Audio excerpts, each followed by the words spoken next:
Good morning, everybody. It's a Sunday, so we could have a revival. We could do something, right? So I think I'm just going to do something that sounds a little bit like a revival, but it's going to be a little bit of rock. And we can take it the way it is, because that's what it's going to sound like. I'm going to write a song, and it's going to be just the way it occurs, and that's the way it is. It's a beautiful day, boy. Good, beautiful. It's a warm day. It's not hot, so it's beautiful. Here we go.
was a revival, it was a little bit different.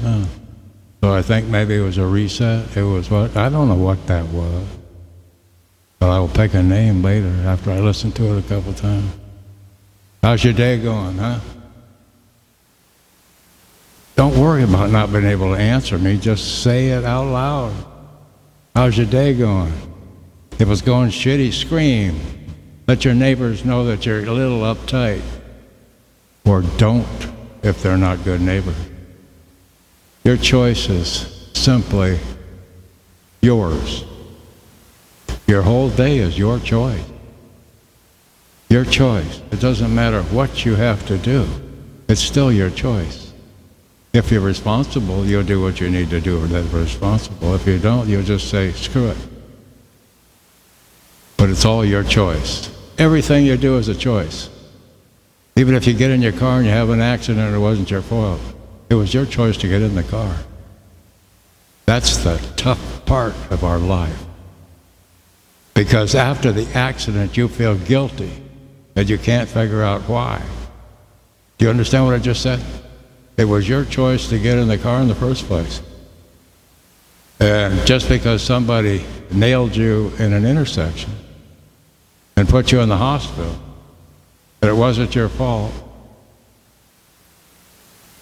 you feel bad, you feel guilty. There's some guilt there that you can't explain. It's so simple. You made the decision to go out and get in your car and drive somewhere. Okay? So you had an accident that wasn't your fault. That's what it really is. There should be no guilt there. So when you feel the guilt, just take the time and analyze it and just say, okay, I'm feeling guilty from the action I took before there was an accident that I couldn't control. Okay? Because we are so innocent in so many things, but we take the responsibility of what happened because we can't accept the fact that it was an accident. We have to blame somebody. We blame the person that was involved in the accident, but in reality, was he really at fault, or was it just an accident? Don't go there. You were in an accident, and it wasn't your fault. Simple. Simple. I'll leave it at that. I got married. I got divorced. Simple as that. If you had a chance, it would have been before you got divorced. So you got divorced because you were not able to carry on that relationship. You were not physically and mentally able to carry on that relationship. Even if it was her decision, you couldn't make the right one, so you're in pain. You couldn't make the right one. You say you love her. Well, if you loved her, you would let her go. Okay? So if you didn't love her, and that's why she divorced you, and you didn't have the thoughts that you wanted her to be happy no matter what, then maybe you need to look at that and get rid of those thoughts that you have.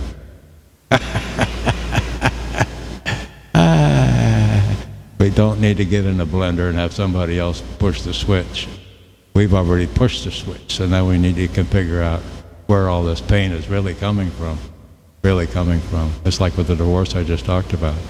The guilt and the resentment is because he had the opportunity, but he didn't take it. He had the opportunity to discuss it. He had the opportunity to realize that she truly was no longer in love with him. Well, why would he want to stay in a marriage when she didn't love him? You follow what I mean? He missed the opportunity, so he feels guilty, so he's mad at her. But he's got to do everything. He's got to burn her car. He's got to do this, got to do that. He's got to do it. Because he's full of guilt. Not because she's a bad person. If she was, he probably would have never married her. Anywho, so some of us turn a little evil because the marriage is not what it should be. And that's just common knowledge. And so everything has its reasons. But we don't have to go attacking those reasons. Just say, oh, okay. Oh, okay. Oh, okay. I had my chance, I lost it. I want her to be happy. So be it. And I'm going to be happier too, because how could I live with that situation going on when she doesn't love me? Or she's already met somebody else. I can fight for that a little bit. But in the reality, why did she meet somebody else? What did I do before this? Or was it that she didn't love me in the first place? A person doesn't go out on you unless there's some reason that she really doesn't love you, or he doesn't really love you. There's always a reason. There's always an emptiness there. And I know from experience, if you really, truly love somebody, you never go there in the first place. So if somebody does go there, you have to look at the fact that they weren't happy. So maybe you need to let go of them with love before you be unhappy. Okay, I'll shut up. It's a beautiful day. See ya.